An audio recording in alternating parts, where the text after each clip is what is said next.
Quality manga recommendations are difficult to come by. Just look at you watching another manga recommendation video. Well, what if I told you there is a painless way to have found all of these series before they got popular? Behold, the victors of the next manga awards. There have been years where every award winner was destined to be the next best thing, while others weren't as hot. So are the 2022 Next Manga Award medal holders hidden gems, or are they second-rate series not deserving of the title? In order for a series to be eligible to win, it needs no more than 5 volumes released, meaning each series is coming hot off the press waiting to break out. This year, the Next Manga Awards had 10 different winners within these categories: print manga, web manga, and special prizes. Now, how are the winners picked? Well, they're decided by a worldwide fan vote, meaning surely this list can't be bad, right? So I read all 10 winners to let you all know which are the next Chainsaw Man and which are the next.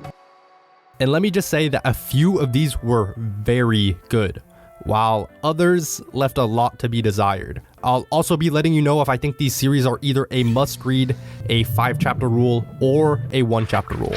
I'll be talking about a lot of series, so don't be afraid to skip around using the timestamps down below to whatever sounds the most interesting to you. Now sit back and relax as we dive into the next big hits of the manga world.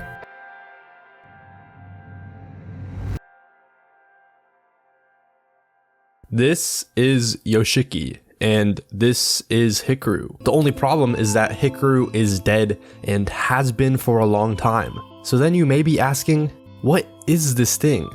Is it alone? What does it want? And why does it have a sex chest hole? The summer Hikaru died tries to answer all of these questions, as the main character Yoshiki puts this entire burden on his back. Now, let me ask you a question. Would you want an imposter to invade your best friend, or would you rather wish they didn't exist at all? To Yoshiki, a fake Hikaru is better than no Hikaru, allowing for a surge of guilt to pry into him, meaning he can't contain the dark hole that is his own thoughts. Yet despite wanting some form of Hikaru around, he desires to drift away from this unknown creature. Yet it results in failure, as the new Hikaru desperately wants to get closer to Yoshiki. This manga perfectly depicts what an overthinker feels, resulting in some of the most beautiful, creative panels I have ever seen.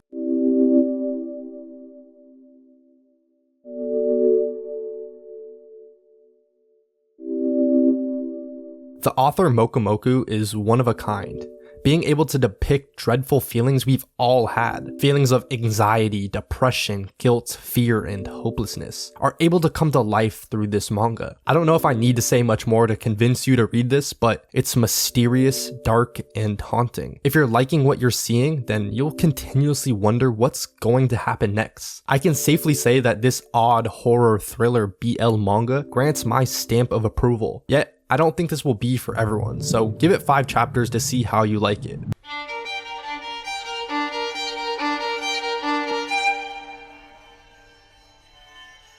It is said that soul dwells in things that are cherished. Then what dwells in a trash that has been discarded? Apparently the abyss is a huge dump site. All trash is eventually thrown into the abyss. Even those who have committed crimes would end up in the abyss.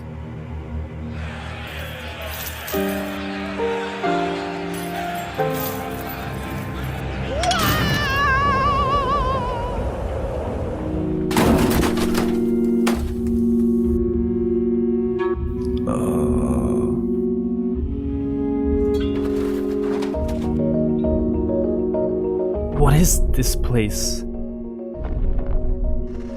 He said there was nothing down here but a big dump site. This is exactly what the abyss is.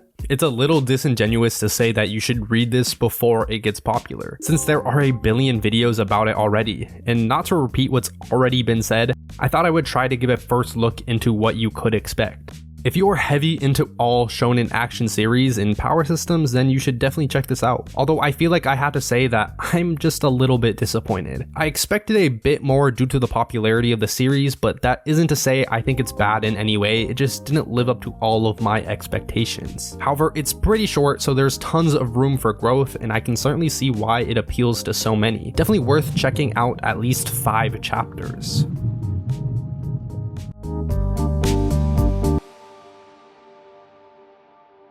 Don't be the one to miss out on this manga. Medalist isn't about a hype sport. Medalist is about figure skating. But trust me when I say this, it's something special.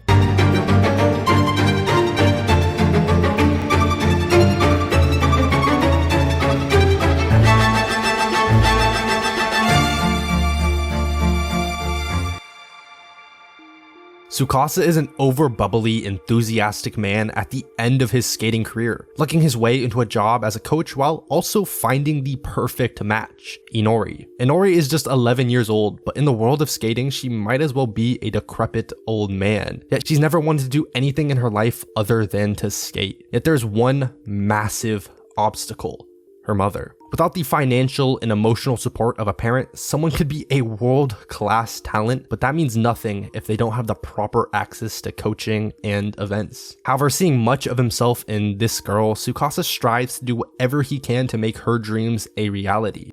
Medalist perfectly depicts the dynamic interpersonal emotions of a close-knit student-teacher relationship, as Tsukasa and Inori go on a quest to reach the goals she sets, creating an unbreakable bond capable of withstanding any adversity the author could throw at them. The author is able to flawlessly portray the passionate emotions within Inori, as she works towards being one step above her previous self. As you watch Inori diligently practice over days and months, it burns a sense of emotional excitement into you.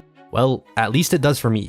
I love sports manga. To me, there is something special about the good ones that can magnificently depict feelings of victory, hard work, and defeat. And every time I consume those types of sports series, I can't help but be overcome with emotions. And Medalist was able to hit on all of those same beats. There was this one part that really touched me. Right before Inori is about to go compete in an important competition, the coach, Tsukasa, proposes 2 plans for her. One that would drastically increase the risk of failure, but if they pulled it off would nearly guarantee success, while the other was a more steady approach that, if executed flawlessly, will only grant them the possibility to win. Okay, maybe that doesn't sound that special, but I found it very endearing that instead of just picking the best option for Inori, he made Inori choose. And I found this warming because making choices on your own, especially as a child, is really hard, and even more difficult if you're me. It's the little details like this that make Medalist stand out. Now, what really shines in this manga are the depictions of the characters. Like, come on, just look at these brilliant reactions. From the cute artistic portrayal of Inori brimming with an innocent excitement, all the way to looking like she's on the brink of death. And to me, these reactions make the manga feel more real. The feeling as if the world is collapsing right in front of you is a realistic feeling for an 11-year-old who realized they forgot their skates right as the competition is starting. Encountering these drastic, over-exaggerated reactions really adds standout moments as you're reading. Also, I'd like to mention I've kind of neglected talking about Tsukasa during this recommendation, and that's for no particular reason, but in order to keep it shorter, just know that he is an utter joy to the story as well. On the surface, the plot itself isn't anything to write home about, as it follows tropes that have been used long before and will be used long after. Yet this manga is a vehicle to tell an emotional story with lovable characters through a palatable formula we can easily digest. Yes, this manga is about figure skating, and yes, it allegedly made me cry. And no, I don't know why. So as someone who doesn't know how to properly express themselves, to me, Medalist is a series you must read. Jesus, that was a long recommendation.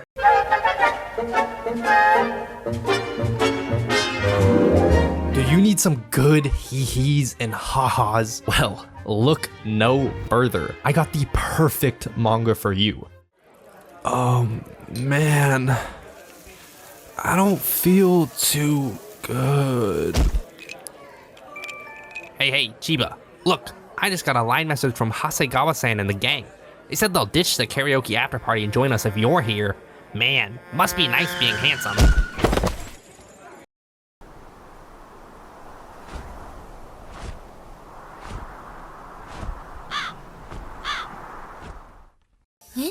Huh?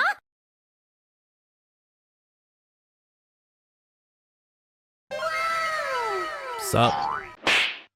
Thank You Isekai brilliantly shows the dichotomy of man. In the hypothetical scenario, you get transported to another world. I bet half of you watching right now would take an extremely realistic approach to survival. Wow. The other half of you just want to know if the girl you got reincarnated into is attractive so you can see. This is the fascinating juxtaposition between Chiba and Shina. The two contradicting personalities accentuate the one massive strength of this manga, the comedy. See, the two are almost written as a double act comedy duo, where Chiba is the straight man. He's more serious and reasonable, while Shina is the funny man. He's less intelligent and humorous, while being over the top in each and every scenario. And this juxtaposition allows Shina to continuously serve fresh and comedical punchlines. As the manga progresses, you just go on a relatable and humorous adventure with Chiba and Shina. They act as if you and I were in an isekai. They'll see a slime for the first time and get all excited, and they'll lose their shit to gain a single level. This is partly what makes the series so enjoyable. It's blatantly relatable, and it covers all sides of the coin. You'll definitely at least let out a chuckle reading this manga. And I think it's important to note that I'm a world-renowned isekai hater, yet I'm praising this manga. So if you have a goopy goblin isekai brain, then this is a must-read for you. Otherwise, it's a 5-chapter rule. I know I sounded excited, but I hate isekai.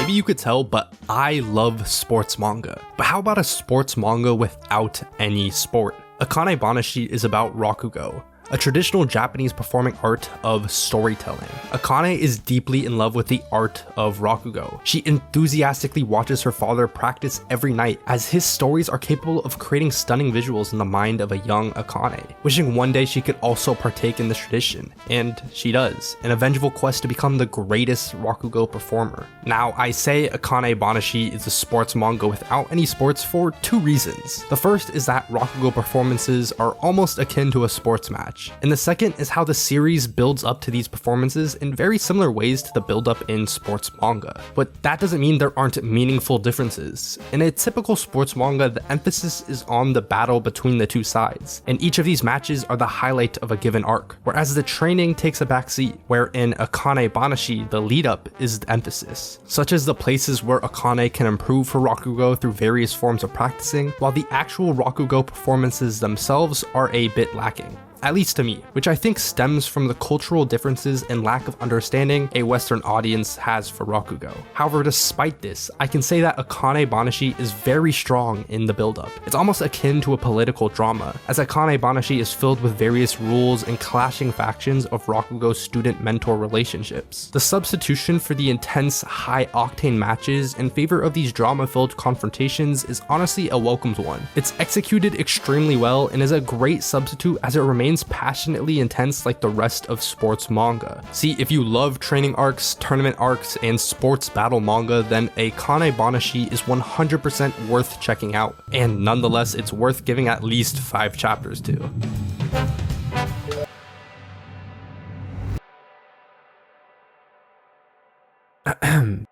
Oh yes, this manga was truly exquisite. I've never read something so life-defining. This manga is a brilliant meta-analysis on the fascist Russian government, as well as a complex commentary on the xenophobia present within Japan. Just kidding. There is 1 chapter. How did it win? I have no idea. The plot is about how this thing wants to eat Japanese food.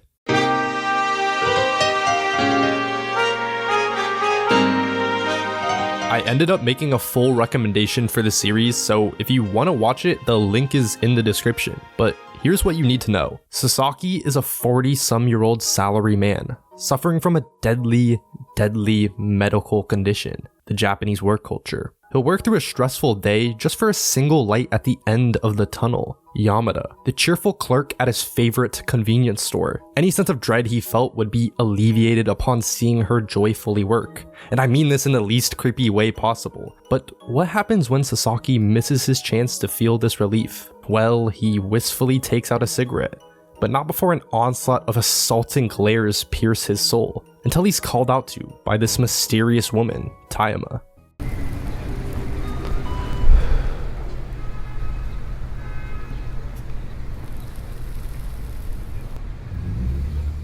Hey, are you a little lonely? Maybe you dwell on past relationships. Do you remember a time when you were so captivated by talking to someone that you lost track of time? Or is there something you look for to escape from the realities of life? Well, if any of that applies to you, then this manga may resonate with you. As you read each encounter, it'll just hit you in your feels again and again. Smoking behind the supermarket with you is a romance, but it also makes you realize what is important in your life. For me, this series was an utter treat to read. It's short, wholesome, and brought a smile to my face. Therefore, it's gotta be a must read.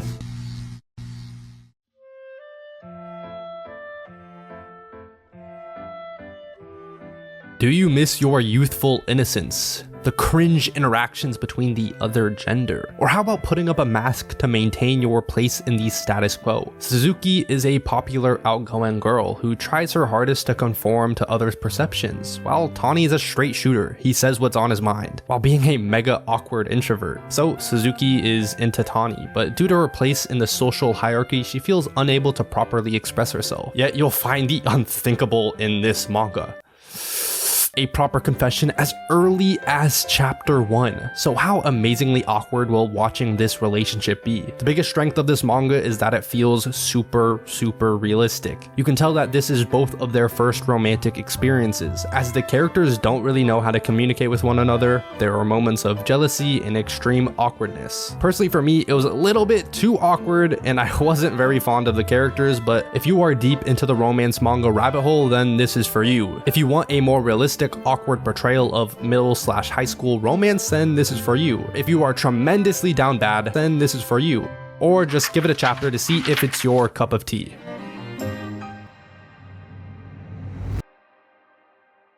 Let me paint a picture for you.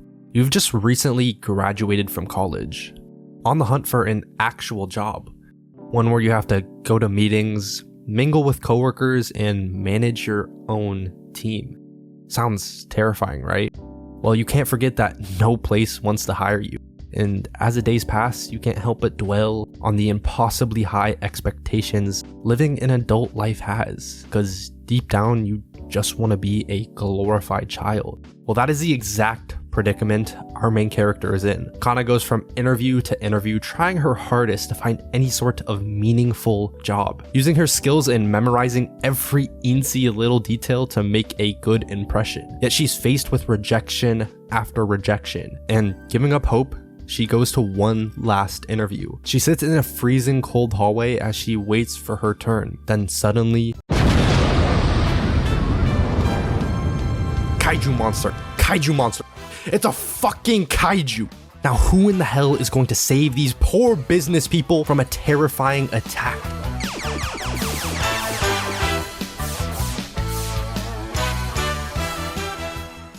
I guess I forgot to mention that there are 500 different magical girl companies currently in Japan for this exact reason. However, the extermination of this monster didn't go as smoothly. Requesting the help of anyone in the office, Kana seizes the opportunity and upon defeating the monster, can't believe she was actually useful to someone, leading her to apply for the exact same magical girl startup. If you like magical girls, then this will definitely be for you. Or if you are more into fantasy slice of life series, then I would also recommend this to you. Yet to everyone else watching, if you want, you should probably give it at least a chapter to see if you like it.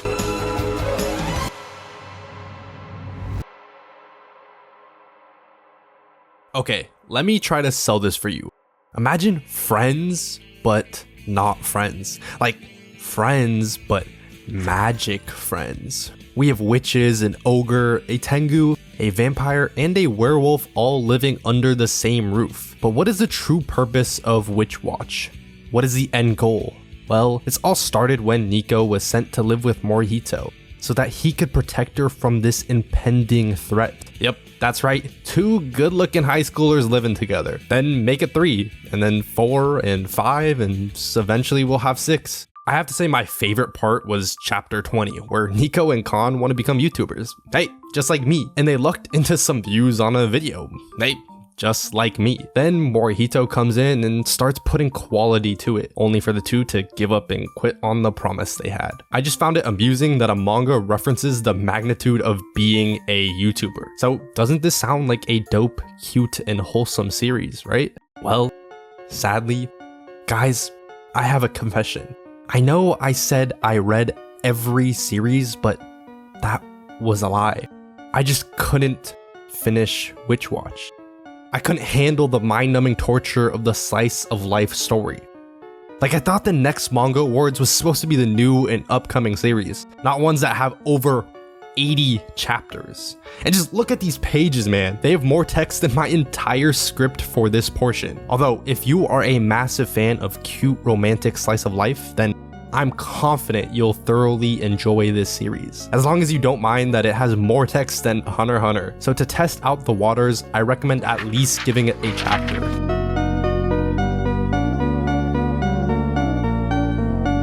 I apologize that this is coming out like 4 months later than it should have, so I'll continue grinding and working on new and better videos, but I still hope you were able to find at least one series that piqued your interest.